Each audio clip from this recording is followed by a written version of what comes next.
First step into the silent weapon. June 14, 1967. Quang Tri Province, South Vietnam. The rain has stopped, but the jungle is still breathing. Moist heat presses through fatigues already dark with sweat. A column of U.S. Marines from Lima Company, 3rd Battalion, 4th Marines move single file along a narrow trail that does not exist on any map. Private First Class Daniel Massa walks third in line, eyes fixed on the boots ahead of him. He has learned quickly that in this country, looking too far forward is how men die. The jungle floor looks ordinary. Fallen leaves. Broken branches. Mud churned by weeks of monsoon rain. Birds call somewhere above, sharp and distant. Cicadas whine. Nothing moves. Nothing fires. No crack of rifles. No mortar thump. That silence is the problem. Massa tightens his grip on his M16. He is more afraid now than during the firefight 3 days earlier when the enemy announced themselves with bullets and shouted commands. Then, at least, he knew where to look. Here, there is nothing to see. The point man halts abruptly. A clenched fist rises. The column freezes. Sweat trickles down Massa's spine as he lowers his gaze. Something is wrong with the ground. A thin vine stretches across the trail at ankle height, too straight to be natural. It disappears into the undergrowth on both sides. The corporal kneels, careful not to shift his weight. He does not touch the wire. He does not breathe deeply. He stares at it, reading the ground like a language learned through pain. A tripwire. Everyone knows what that means. It could be a grenade pulled from a U.S. supply dump, pin removed, spoon held in place by tension. It could be a mortar round rigged to detonate upward, turning shrapnel into a side. It could be connected to a bamboo whip laced with punji spikes smeared with filth and human waste. It could be nothing at all. That uncertainty is the terror. The corporal motions for the engineer. Lance Corporal Ruiz crawls forward, metal detector left behind because metal is often absent from the trap itself. The Viet Cong learned that lesson early. Bamboo does not ring. Wood does not shine. Explosives can be packed inside hollow stalks and triggered by pressure, tension, or release. Ruiz studies the wire, tracing it visually without touching. His hands tremble despite his training. He has cleared dozens of devices like this. He has also watched men scream when they failed. This is the genius of the booby trap. It does not fight you. It waits. It turns your own movement into the weapon. It punishes curiosity. It punishes confidence. It punishes fatigue. Behind Massa, someone whispers a prayer. Another Marine swallows hard. No one laughs. No one talks about home. Every man knows that if this trap goes off, there will be no enemy to shoot. No hill to take. No charge to answer. Just blood on leaves and a medevac call echoing through trees that do not care. Booby traps are not meant to kill quickly. They are meant to wound. A wounded man requires evacuation. He ties up medics, helicopters, security elements. He pulls friends off patrol routes and into landing zones where more traps may wait. The Viet Cong understand this math well. A single buried device can remove an entire squad from the war for a day, sometimes forever. Ruiz inches closer. He slides a thin stick beneath the vine, lifting just enough to relieve tension. Nothing happens. He exhales slowly. Sweat beads on his nose and drops into the dirt. He cuts the wire. Still nothing. The relief is not joy. It is only the absence of disaster. Everyone knows there may be another device 10 steps ahead. Or one beneath the corporal's knee. Or one that detonates when the wire is cut, not pulled. This is why booby traps are more terrifying than gunfire. A rifle gives warning. A muzzle flash. A direction. A chance to react. A booby trap offers none of that. It strikes without anger, without noise, without mercy. It does not care if you are brave or afraid. It does not care if you are ready. As the patrol resumes movement, Massa steps forward, heart hammering. He watches the ground more than the jungle now. Every leaf pile looks deliberate. Every broken branch looks placed. The enemy may be miles away, drinking tea, confident that the jungle itself will do the killing. And somewhere ahead, another silent weapon waits for the next step. The jungle learns to kill. June 14, 1967 continues, and the patrol moves slower now, each step negotiated with the earth itself. The trail narrows and then disappears entirely, swallowed by elephant grass and tangled roots. Lieutenant Mark Holloway signals a change in formation. Spacing increases. Voices drop to hand signals and eye contact. The jungle is no longer scenery. It is a system designed to react. Hours earlier, before first light, the platoon had lifted off from Camp Kara aboard a pair of UH-1 Hueys. The pilots flew low, skimming treetops to avoid ground fire. No one had fired at them. That silence had felt wrong even then. Intelligence briefings warned of heavy Viet Cong activity along these trails, supply routes feeding units south of the demilitarized zone. What intelligence could not map was what lay underfoot. The Viet Cong did not invent booby traps, but in Vietnam they perfected them. Limited in artillery and air power, they turned to what the jungle provided. Bamboo. Scrap metal. Unexploded American ordnance. Old French mines left over from another war. Anything could be adapted. Everything could be reused. A few meters ahead, the point man freezes again. This time there is no wire. Just disturbed soil. A shallow depression filled with leaves that do not match the pattern around it. The corporal raises his hand. Holloway crouches beside him, studying the ground. A punji pit. The trap is simple and horrifying. A hole dug deep enough to swallow a leg, lined with sharpened bamboo stakes angled inward. Often the tips are smeared with feces or decaying matter. Infection is the real weapon. Even if a Marine survives the fall, fever and gangrene may finish the job days later. The pit is covered with thin slats and leaves, strong enough to hold foliage, weak enough to collapse under weight. It is invisible unless you know exactly what to look for. The Marines mark the trap and move around it, widening the perimeter. Each deviation from the trail increases exposure. Each step of the path risks another device. The Viet Cong understand this too. They place traps not just on trails, but beside them, knowing that Americans will try to avoid the obvious. Private Massa feels his calves cramp from tension. His eyes ache from scanning the ground. His neck is stiff from holding his head down. This is how booby traps win. Not through explosions, but through exhaustion. When concentration slips, even for a second, the jungle strikes. A sudden crack shatters the silence. Not gunfire. With snapping. A Marine screams. Corpsman Second Class Alan Pierce is already moving before the sound fully registers. He pushes through the line, skidding to a stop beside Corporal James Larkin. Larkin is on the ground, rifle thrown aside, face contorted in shock. Blood pours from his lower leg. A pressure plate. Buried shallow beneath leaves. When Larkin stepped down, it triggered a repurposed artillery shell. Not a full detonation, but enough to send jagged fragments through muscle and bone. There was no warning. No chance to react. One moment Larkin was walking. The next, the jungle had beaten him. Pierce works fast. Tourniquet. Morphine. Bandage soaked through immediately. Larkin clenches his teeth, trying not to scream again. He looks at his leg and then away, already knowing.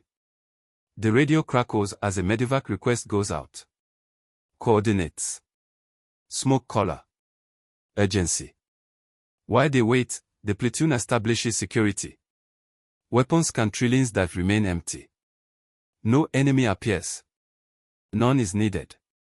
The trap has already done its job. A Huey arrives 20 minutes later, rotors chopping the humid air. Dust and leaves swirl. The wounded Marine is loaded aboard. As the helicopter lifts away, Massa watches it disappear, carrying a piece of the platoon with it. They all know the statistics. More American casualties in Vietnam come from booby traps than from direct firefights in some sectors. The enemy counts on this. Traps slow patrols, sap morale, force units into predictable medevac patterns where more devices can be placed. And there is something worse than the physical damage. There is the psychological corrosion. Every snap twig now sounds like a trigger. Every shadow suggests intent.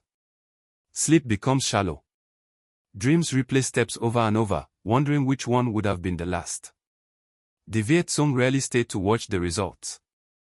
They plant, withdraw, and wait. The jungle remembers for them. As the patrol regroups, Lieutenant Holloway faces his men. He does not give a speech. He does not need to. They all understand now that this war is not about lines on maps or captured hills. It is about surviving terrain that has been weaponized. They move again, slower than before, each man isolated inside his own thoughts. Somewhere ahead, more traps lie buried. Not aimed at courage or skill, but at the simple human act of moving forward. Weapons made from fear and patience. By late afternoon, the patrol has covered less than a kilometer. The sun hangs low, filtered through layered canopy, turning the jungle into a dim green corridor. Time stretches here. Minutes feel like hours. The platoon halts again, this time not because they have seen a trap, but because they have learned to stop before the jungle demands it. Lieutenant Holloway orders a short security halt. Knees sink into damp soil. Canteens are raised carefully, never standing, never relaxing. The men eat without appetite. No one complains. Hunger is easier to ignore than the ground.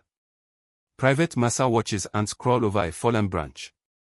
He envies their certainty. They do not hesitate. They do not imagine consequences. He wonders how many men have died staring at the same forest floor, trying to outthink someone who planted death and walked away weeks earlier. This is the other truth about booby traps. They are weapons of patience. The Viet Cong planned them days, sometimes months in advance. They require no supply line once in place. No resupply. No command and control. A trap can kill long after the man who set it has moved on or been killed. In nearby villages, local fighters have been trained since childhood to build these devices. Elder men teach boys how to sharpen bamboo until it splits skin with minimal force. Women learn how to bury charges and disguise disturbed earth using forest debris that matches the surrounding ground exactly. Children are taught where Americans will walk and where they will step aside. This is not improvisation. It is doctrine. As the patrol prepares to move again, Sergeant William Carnes briefs the point men quietly. No metal detectors. Probe with bayonet at shallow angles. Never step where you cannot see. Never step where you can see too easily either. The obvious part is often the most dangerous. They advance.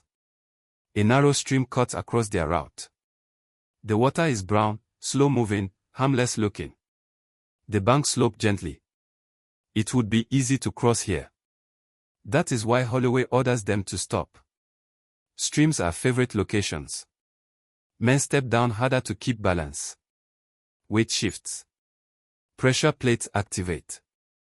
Tripwires run just below the water surface, invisible in the muck. Ruiz waits forward with a stick, probing the stream bed.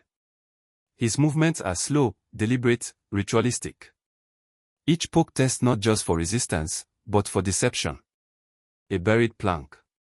A hollow space. Something that does not belong. Nothing triggers. One by one, the Marines cross, stepping exactly where Ruiz stepped. Massa feels the cool water soak his boots. He lifts his foot slowly, half expecting the wall to explode behind him. It does not. On the far bank, relief is brief. The jungle immediately closes in again. Vines loop from tree to tree at chest height. Perfect for neck-level tripwires. The men duck instinctively. Fear has become muscle memory. Suddenly, a metallic click. Everyone freezes. Time collapses into a single heartbeat. Massa feels it in his ears. The click came from somewhere near the rear of the column. A release trigger. A delayed fuse. Or perhaps a harmless sound magnified by nerves. No explosion follows. 30 seconds pass. Then 60.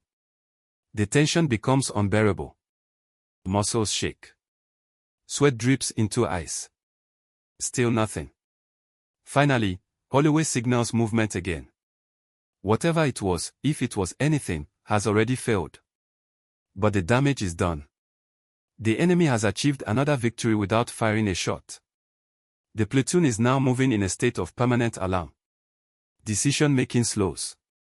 Fatigue deepens. Mistakes become more likely. This is exactly what the traps are designed to do. Later, as dusk approaches, the patrol reaches a small clearing used previously as a landing zone. The ground here has been churned by boots and rotor wash. This should be safe.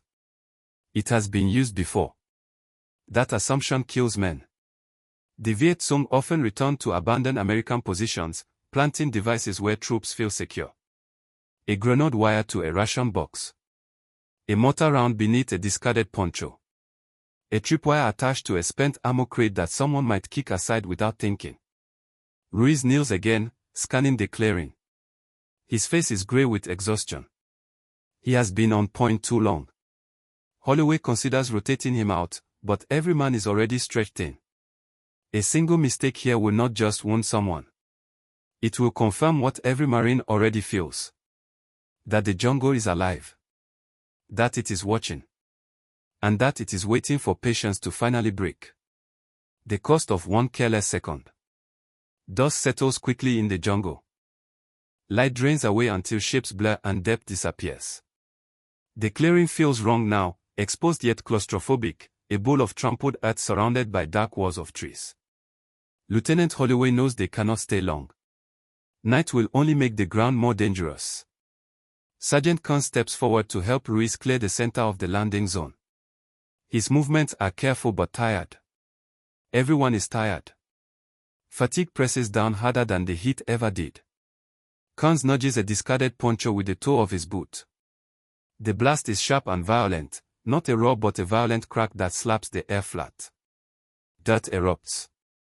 Leaves scatter. Khan is thrown backward, landing hard. Shrapnel whistles through the clearing, slicing bark and flesh alike. Massa is on the ground before he realizes he moved. His heart slams against his ribs. He smells burnt powder and torn earth. Someone is yelling.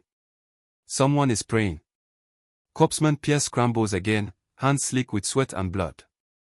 Khan lies still, eyes open, chest heaving. His right hand is gone. Not wounded. Gone.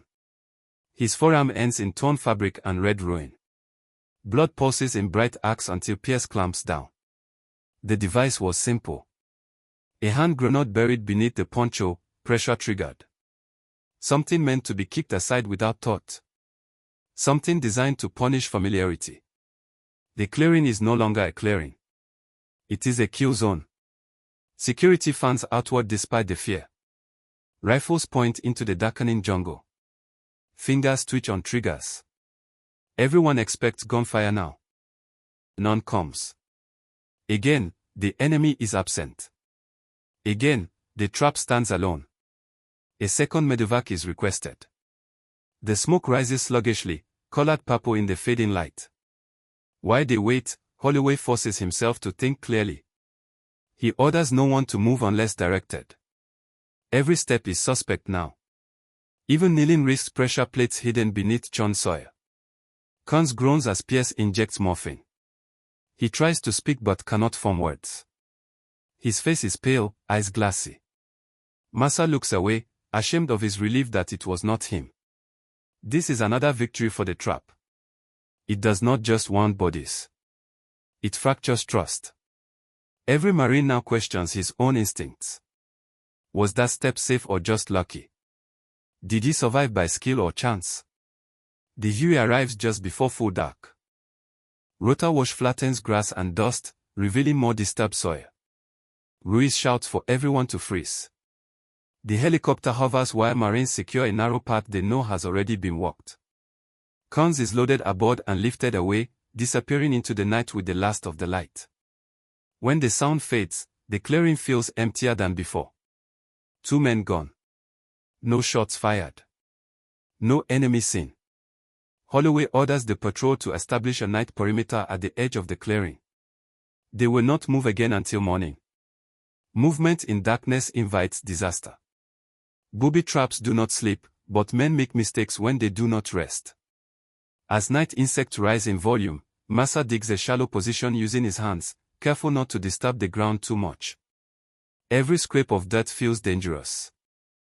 He lies back, staring into branches that block the stars.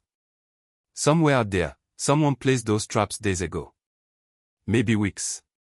That person may be dead now. It does not matter. The weapons still work. The jungle remembers their intent. Massa grips his rifle and tries to slow his breathing. He understands now why veterans fear the ground more than the trees. A sniper can miss. A firefight can end. A trap only needs one careless second. And morning is coming. When fear becomes the battlefield. June 15, 1967. Before dawn. The jungle never truly sleeps, but the night has passed without incident. No probes. No shots. No movement beyond insect and distant animals. That quiet does not comfort anyone. It sharpens the fear instead. Massa wakes stiff and sore, fingers numb from gripping his rifle through shallow, broken sleep. Around him, men rise slowly, careful where they place hands and knees. No one stretches. No one stands suddenly. Morning light reveals the clearing again, and with it the memory of what happened here only hours ago. Lieutenant Holloway gathers the platoon in whispers. The mission continues. There is no alternative. Supply routes must be located. Pressure must be maintained. Standing still invites ambush just as surely as moving forward invites traps. They step out at first light. The jungle looks different in the morning. Dew clings to leaves. The air is cooler, but the tension is unchanged. If anything, it is worse. After a night of replayed explosions and imagined clicks, every man is already exhausted. This is where booby traps claim their greatest victory. Not through explosions, but through the erosion of judgment. Fear narrows focus. It slows reactions. It convinces men to rush when they should pause, or pause when they should move. The platoon advances in exaggerated caution. Each Marine watches the boots ahead, not the jungle around him. Situational awareness collapses inward. This is dangerous, and the Viet Cong know it. A sudden burst of rifle fire erupts from the left flank. It is brief. Controlled. Purposeful. The Marines react instantly, returning fire, dropping to cover. The contact is light, probing. After less than a minute, it ends. No enemy bodies. No clear targets. Just noise and confusion. And then it becomes clear.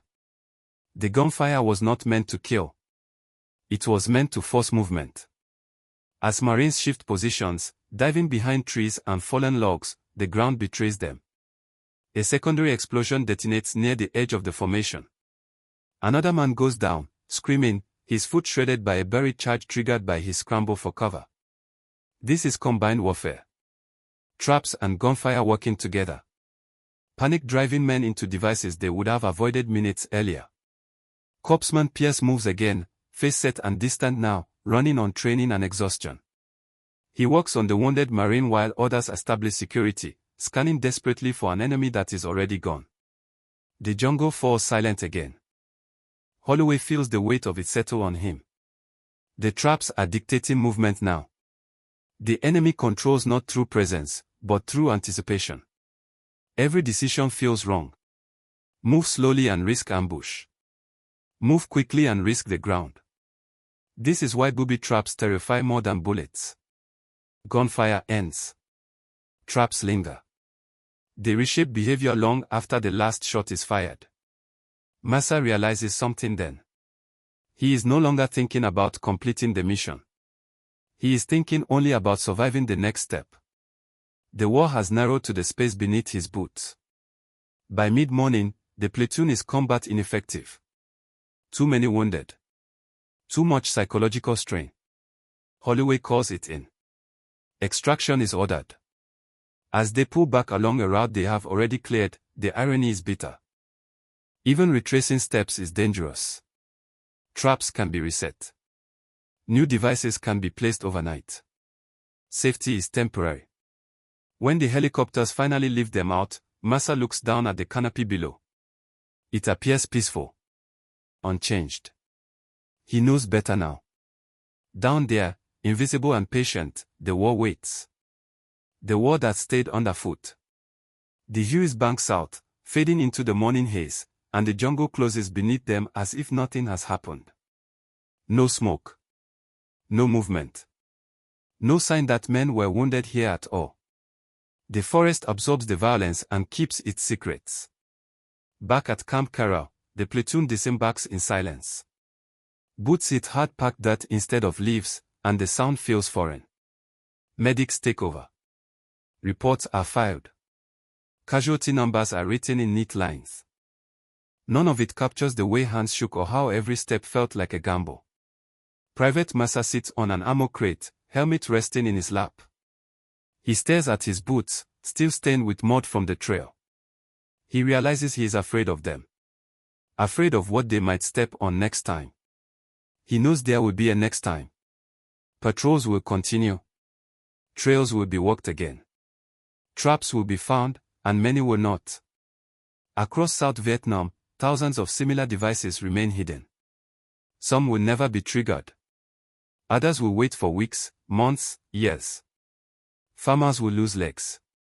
Children will lose hands. Soldiers will die in wars they think are already over. That is the true legacy of the booby trap. It does not end when the battle ends. It does not care who steps on it. It outlives the moment it was planted. In the years that follow, American units adapt. Engineers are trained specifically for counter-trap operations. Dogs are used. New detection methods are developed. But the balance never fully shifts. The jungle always offers more hiding places than technology can reveal. Veterans will later say they feared the ground more than the enemy. They will describe walking as the hardest part of the war. Not the firefights. Not the bombardments. Just moving forward. Booby traps did not win the Vietnam War. But they shaped it. They slowed it. They scarred it. They turned terrain into a weapon and fear into a constant companion. Massa stands and joins his platoon as they prepare for debrief. He knows that when he returns to the jungle, he will never walk the same way again. None of them will. Because some wars are not fought face to face. Some wait silently beneath your feet.